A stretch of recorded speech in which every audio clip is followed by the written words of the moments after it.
Hey there! Welcome to my channel. My name is Megan Elizabeth Clark, and I am a freelance copywriter and content marketing specialist. And this is the third video in a series of 3 on before, during, and after you write. Tips to keep in mind to optimize your writing process. This is video number 3, and in this video, I'm going to be talking about after you write. So you've gone ahead, you've done the work of researching, thinking about your audience, thinking about your offer, and actually writing effectively and clearly, using the present tense, using active voice, and all of that good stuff that I talked about in video 1 and video 2. You've created the content, you've done the hard work. But now, before you go and hit that publish button, because you've worked so hard and you're so ready for this to go live, so important to be thinking about, let's read that content before you hit publish. This is hard to do, right? I mean, we're so excited about finishing our work, going through all that process of writing. We're just ready to get this thing live. But let me tell you, it's so important, kind of the process that you go through after you are done writing, just to make sure you didn't miss anything. Because nothing worse than spending hours writing or creating content and then looking back and being like, oh, I have a grammar error in there.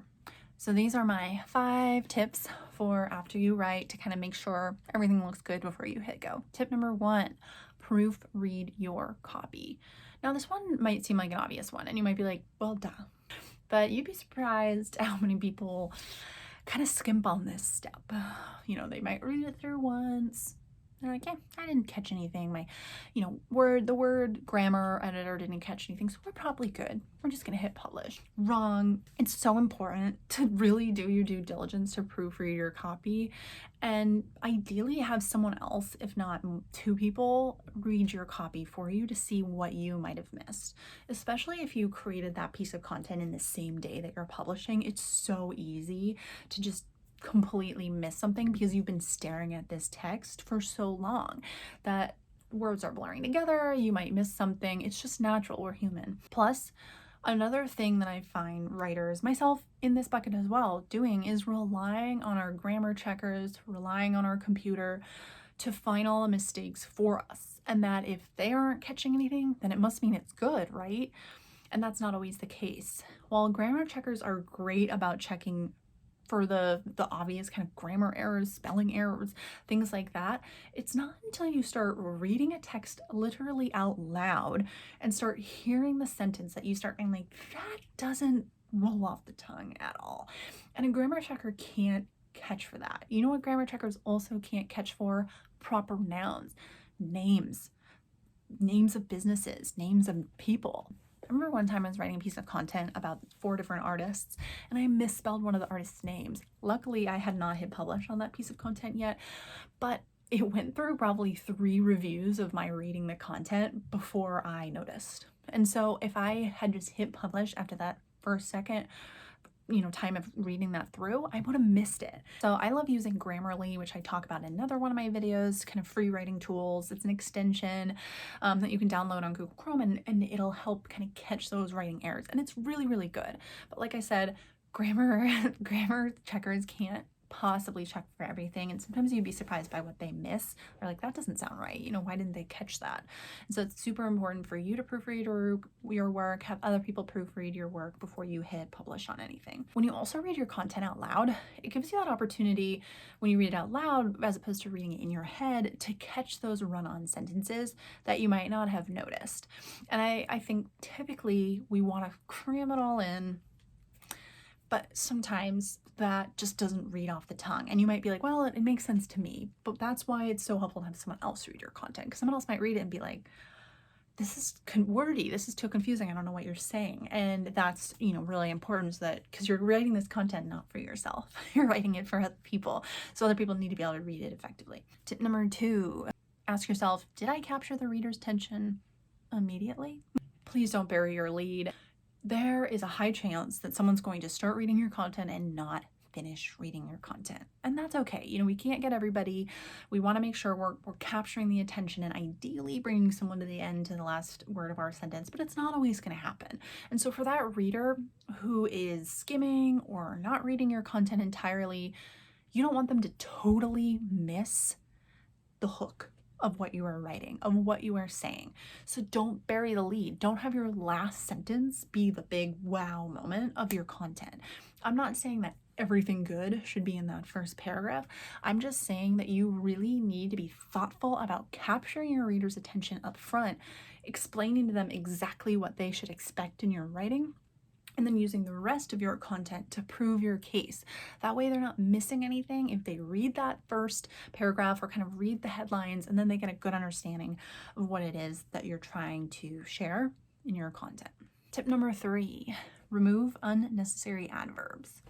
Sorry, adverbs, I do love you and I use you probably more than I should. Generally, adverbs tend to be fluffy words, not really adding too much to a sentence. Usually when in the case of an adverb, and like everything I'm sharing, there are cases where adverbs are going to be super helpful. So it's not saying you need to exclude them all entirely, but there are a lot of cases where adverbs are there because your verb isn't strong enough. Instead of using an adverb, maybe think about, how can I use a more powerful verb? Verbs are something that we tend to kind of overlook. We think about, oh, our adjectives need to be strong, our descriptive words, but your verbs convey a lot of meaning in your sentences.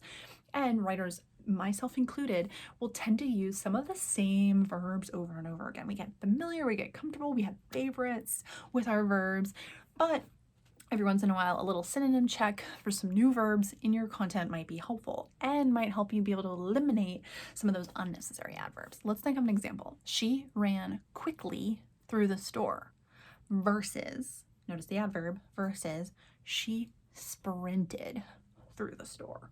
Less words were used. My verb accurately described that she's not just jogging through the store. She is moving fast through the store. Tip number 4, remove industry-specific jargon or complicated language. My big tip, if there's one thing you're going to take away from these videos, is the simpler the better. No matter if you're writing for a university level audience or a very educated consumer, most people, when they're reading marketing content, don't want to be going, what? We want to be using as little brain power as possible while still feeling like we're capturing and understanding and really participating in the conversation that you're inviting us on here with your marketing collateral. Keep your writing as simple and as easy to read as possible. Ask yourself, could this be said in a simpler way? There are always exceptions to this rule. So if you're sitting here and saying, Megan, I write for an academic paper, I'm writing a research study, whatever it might be, yeah, you're gonna need to use more complicated jargon because one, that's just naturally, those are the language you need to use, and also you need to prove that you know what the heck you're talking about. So yes, there are exceptions to this rule. I've written for clients in more of the technical space, and when I input my language into the Hemingway app, which is a tool that I really love, which helps calculate what reading level you're at, sometimes I'm at grade 10, 11, 12, and there's just not a whole lot I can do to change that because the content that I am writing is just naturally far more technical.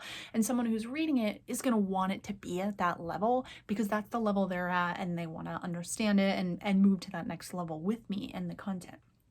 But 9 times out of 10, if you're just creating a post on Instagram or writing a blog or just kind of trying to post something to really inform, educate, and also inspire people, you're just not going to want to be throwing in complicated jargon for the sake of throwing in complicated jargon. Tip number 5, back up any claims and numbers that you're citing in your writing with credible sources.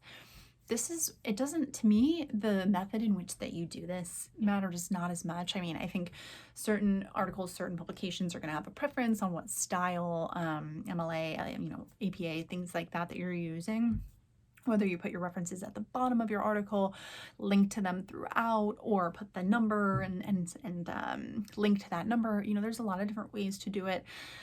The end goal here is to cite your sources. Not only is this important from a plagiarism perspective to make sure you're not stealing someone's work or ideas, but also it helps from an SEO perspective to link out to credible sources to say, I'm writing about this content, it's related to this content. It just helps the search engine understand kind of what you're writing about, how credible your content is.